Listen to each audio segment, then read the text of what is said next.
지난해 6월 관절염 때문에 봉독침을 맞은 김동희 씨. 아픈데 막 이렇게 막 욱신욱신 쑤시더라고요. 피부가 괴사가 될 거라는 말씀을 해주셨어요. 옆으로 앉는 거하고 아빠 다리가 안 돼요. 이쪽 다리는. 계단 오를 때 좀. 그래서 저는 산을 못 가요. 다리 아프고 못해서 산을 못 가요. 짧은 반바지를 아예 다 버렸어요. 때문에 이렇게 긴 바지. 부작용과 함께 상처로 남은 수십 장의 진단서들. 평생 나한테 상처죠. 큰 마음의 상처고 이거는 지울 수 없는 거예요.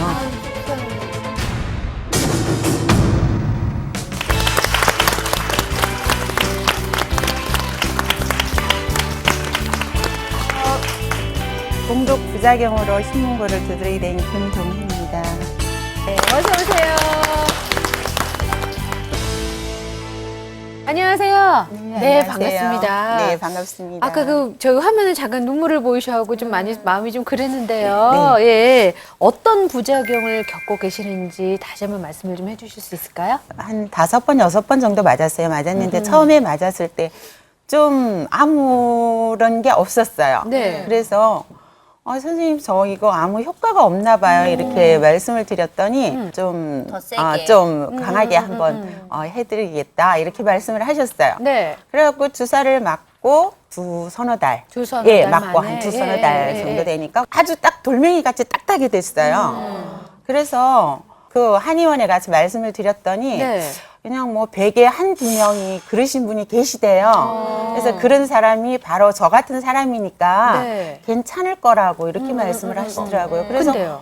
계속. 말랑말랑해지면서 터져버렸어요. 그래서 터져서 이제 그 부위가 고름이 잡히기 시작을 했어요. 아. 그러면서 잡히면서 가해가 빨갛게 썽이 나가지고 아우. 근데 금방 낫을 줄 알고 했는데 이 병원 이렇게 다니다 보니까 이제 마지막 큰 병원에 가라는 말씀을 해주셔서 거기 갔더니 나사도 피부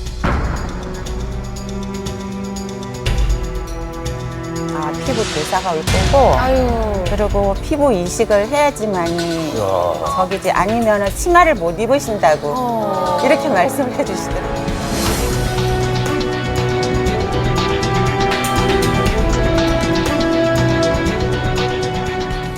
근데 사실 이렇게 해서 이제 괴사가 되기 시작하면서 생활에 굉장히 불편을 많이 겪으셨대요.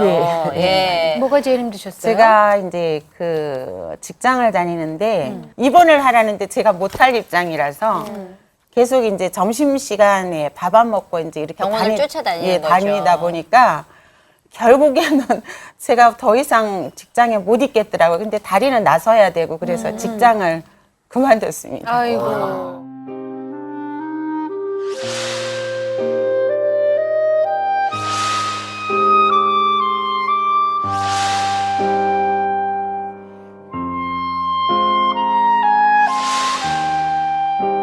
걷는 것도 아까 계단 힘겹게 올라가시더라고요. 예, 조금 왜 당기는 것 당겨서 같은 피부 조직이. 그런 게 좀 그럼 몇 달 고생하신 거예요? 7개월이에요.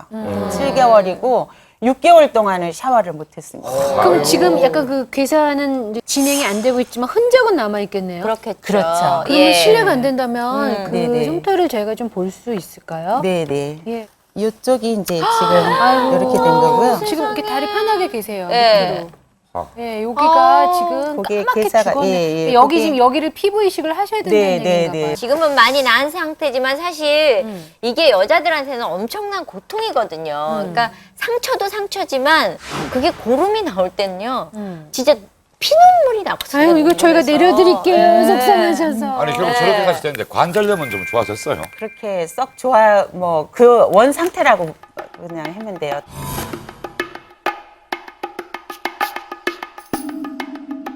교수님께서 보시기에 우리 이 사례자 같은 경우에는 봉독 부작용이 많습니까? 그렇죠. 한 3가지 정도로 우리가 유형을 볼 수가 있는데요. 첫째, 전문가한테 맞았냐는 거죠. 왜냐하면 우리가 병을 치료한다는 것은 정확한 진단이 필요하거든요. 그 사람의 어떤 체질이라든지 병에 따라서 적절한 용량의 어떤 봉독을 썼느냐는 거고요. 일단 누구에게 받았느냐 하는 시술상의 문제가 없으셨는지 한의원에서 시술을 받으신 거 맞아요? 네, 맞습니다. 맞는 양이나 횟수도 그게 정해져 있나요? 보통은 일반적으로는 일주일에 한 2회 정도 해서 네네. 15회를 하나의 어떤 사이클로서 치료 과정으로 보고 있고요. 7, 80% 정도는 대부분 효과가 있는 걸로 그렇게 발표되고 어떻게 있습니다. 이 정도 나눠서 맞으셨어요? 아니면 한꺼번에 아까 좀 많이 맞으셨다고 하는데. 아니요, 나눠서 일주일에 2번씩 맞으라고 그러셨거든요. 네네. 네, 그래서 일주일에 2번씩 그렇게 나눠서 맞아요. 그럼 시술 받은 것은 일주일에 2번이고 10번 정도 나누어 맞으셨으면 상당히 노멀하게 맞으신 거거든요. 그다음에 이제 두 번째로는 치료 후 관리라는 게 굉장히 중요합니다. 우리가 뭐 땀을 흘린다든지 목욕을 아니면 가서 뭐 네, 목욕을 대중 목욕탕에 가서 네네. 감염이 된다든지 아니면 옷에 스치면서 피부에 가벼운 눈에 보이지 않지만 가벼운 상처로서 감염이 이런 경우에는 문제가 될 수가 있죠. 그래서 치료의 관리라는 게 굉장히 중요하고요. 네. 그다음 이제 세 번째는 이 사람이 과연 봉독에 얼마나 과민한가 하는 스킨 테스트라는 게 굉장히 중요하죠. 그래서 그 스킨 테스트를 통해서 이 사람의 어떤 국소적이든 아니면 전신적이든 과민 반응이 있는지를 네네네. 한번 체크해 보는 게 일반적으로 팔뚝에 하는 게 가장 우리가 민감한 부위이기 그렇죠. 때문에 네. 가장 정확하죠. 정확하지만 그 심장에서 멀리 떨어져 있는 부위가 아픈 경우에는 그 부위에 시술을 하면서도 사실은 스킨 테스트가 이루어질 수 있습니다. 하지만 더 정확한 거는 사실은 팔뚝에 하는 거죠. 네. 네. 다니던 직장도 그만두시고 아까 샤워도 못 하셨다고 그러고. 네, 6개월 동안은 샤워를 못했습니다. 김동희 씨는 한의사에게 시술을 받았고 사후 관리를 철저히 했다. 과연 그녀에게 부작용이 생긴 이유는? 그러면 김동희 씨 같은 경우는 그 봉독 맞을 때 스킨 테스트 했어요? 안 했습니다. 했어요? 들어오시기 전에 우리 김동희 씨도 테스트를 하셨었잖아요. 네. 정상적인 테스트를 하기가 우리 아주머니 워낙 두려워하셔서 이 봉독에 대한 좀 공포가 있죠, 공포가 있고 이제. 노이로제가 예, 있는 것 같아요. 그래서 예. 제가 가볍게 테스트를 해보니까 네.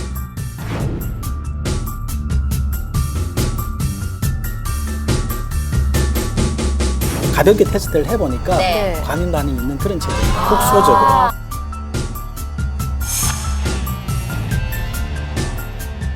또 체질에 따라서는 첫째 이 침 맞는 자리가 네. 그 국소적으로 지금 딱딱해지는 겁니다.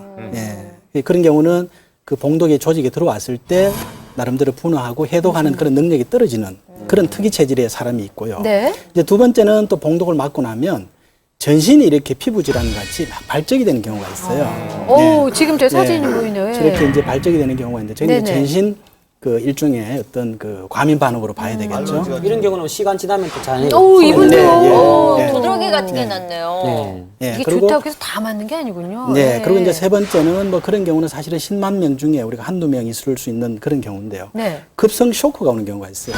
그걸 이제 우리 아나필락시스 쇼크라 그러는데요. 네네.